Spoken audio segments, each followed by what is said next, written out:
Pereira. Recently, we saw a big joke by Mr. Rangabandara. Now, Mr. Rangabandara decided on behalf of Mr. Ranil Wickremesinghe to say something which he knows very well that Mr. Ranil Wickremesinghe would not do. As a president, he knows what the constitution is and he cannot go against the constitution. Then he would be the very first president in this country who has gone against the constitution totally. He had Mr. T.B. Vijaytunga as also the acting president, but he never considered postponing elections because any president has to face the elections as soon as the term is over. But the biggest joke is not what Mr. Rangabandara said. The biggest joke is while they are saying that the election may not happen, they are going all the way out to give Ashrasuma to more people than before. 3.4 million people are now going to receive Ashrasuma.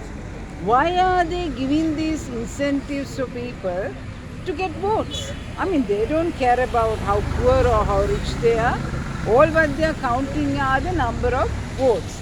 Then if they are not going to hold the presidential election, why on earth were they giving the deeds to so many millions of people? The reason being they are counting on votes. Why are they planning to give more jobs in the government sector? To get votes. So eventually, why are they trying to give food for the children, school children, out of sympathy? No, to get votes. So what they are planning right now is to collect votes. But while they are collecting the votes, they are saying an election may not be held, and thereby somehow getting the people to be thinking otherwise. And to be very frank, I do not believe that the candidates who have given their they are considering giving their nominations, who have said that they will come in to stand up for the presidency, are people who are capable of running this country. Because they've been in the parliament for donkey's years. What have they achieved? They have not achieved anything. And if we give them 5 more years, do we believe that they can achieve more?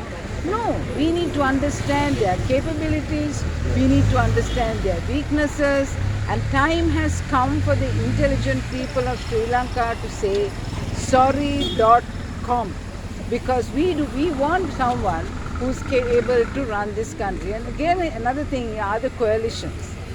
Lots of people are getting marriages, some are getting engaged, and I am 100% sure they will all get divorced by the time the elections come through. So this is a real jokes in Sri Lanka, and we do not want any of those. Another thing is, people know if there is no presidential election, there will be the second Aragalaya. Second Aragalaya will come for sure, and the present people who are in power will not even have time to run away. At least Mr. Gotabaya Rajapaksa had grace time of running away, but in this Aragalaya too, they will not have time to run away. So don't think people are that stupid, and don't act. We know who you politicians are, what you have done, and how you have used people's money and have not done anything for this country. So don't think about coming back again.